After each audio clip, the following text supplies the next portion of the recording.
Hi there and welcome back to Quick Model Horse Crafts. This week I'm going to show you how to make what I call a car charm.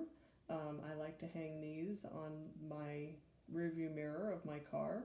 They also hang, they're nice as sun catchers if you use this kind of see-through crystal bead, so you can also hang them in your window.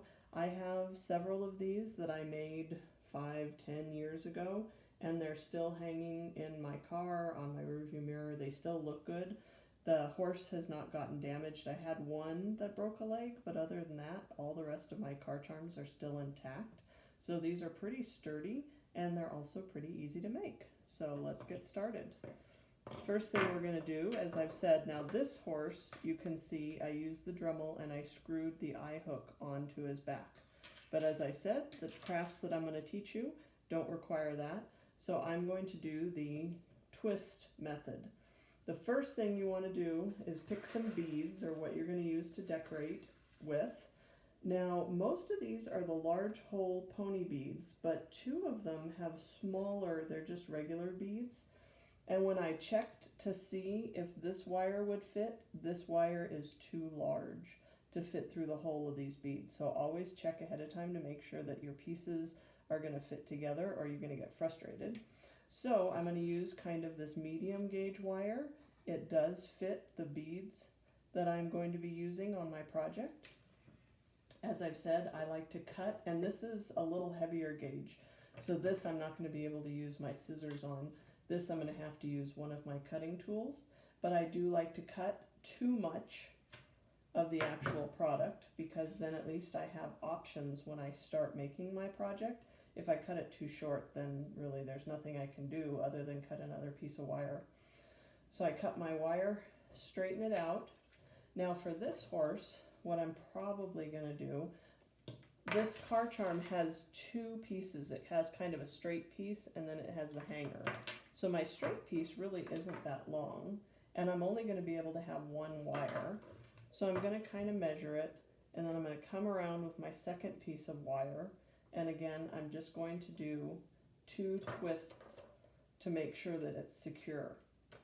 So now I've got the beginnings of my piece. This hasn't really been very tight on him, so this is where I like to use my needle nose pliers, where I take and I hold the twist with my needle nose pliers. I can get it much tighter than I can with my fingers. If you don't have pliers, you can still do this, but it's not going to be able to get it quite as tight. Now this piece, I'm going to take this extra piece of wire that's kind of flopping around here and just bend it out of my way. Again, I don't like to cut until I'm done with the project to make sure that I'm happy with it. So I've picked some different beads. I've picked some silvers and some purples, and all I'm going to do is place them on the wire until I'm happy with the results. So if I want to do a purple and a silver, or a clear and then a silver. Symmetrical looks nice, so I do like to either do completely symmetrical or completely random. So I've got a purple and a clear and a silver and a clear and a purple. That's kind of nice looking. This is where I like my round nose pliers, because I'm going to take the top of my leftover wire and I'm just going to twist and twist down until I get a round top. So this is actually a really nice base for this piece. I'm happy with it. Now I can take my nippers and I can cut off that little extra bit of wire. And this is a really cute little base for the beginnings of my car charm. So now my second piece is going to be the hanger piece. This is the piece that always is tricky for me, and I've been making these for years. So I like to use my round nose pliers, and I like to have my example in front of me. If it doesn't turn out perfectly, that's okay, but I do like to at least start. So I've got the beginnings. I've got a single circle, but then I'm going to get larger.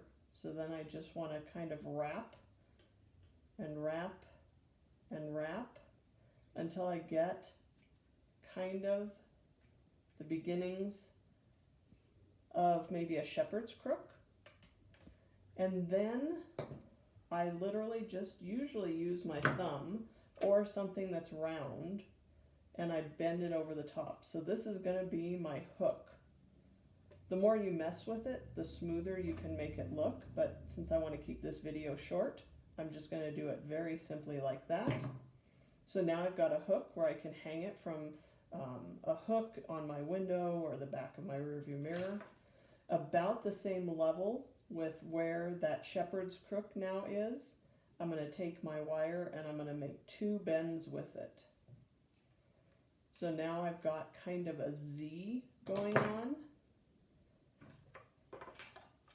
And now I'm going to add a few more beads, and I'm going to have to add them off of the bottom here. And I'm going to make them, let's do purple, and let's add one of these pinky beads. And I'm just going to run them up to the top there. And now I'm going to do another one of those circles where I just circle the wire around. That looks cute. Cut it off. And now I've got my hook. So now I have a little bit of a tail left here. I'm going to hook that through my hook on my other piece. I'm going to take that tail end of wire and I'm going to wrap it around so that I can make it nice and secure. And voila! I've got myself a really cute little purple, silver and clear car charm to hang from my rearview mirror, or to hang from a window, or you can hang it from your mirror on your vanity. The longest amount of time is going to be making it look just right and fancying it up so that all those little angles look a little nicer, and picking out the beads that you like. But as you can see, it's really not hard. I didn't use any tools except for a cutter, and I do like my round nose pliers. I can make them with these, but then I end up with much rougher circles. So hope you enjoyed that. Maybe next week we'll see what I pick to make next video. Thank you.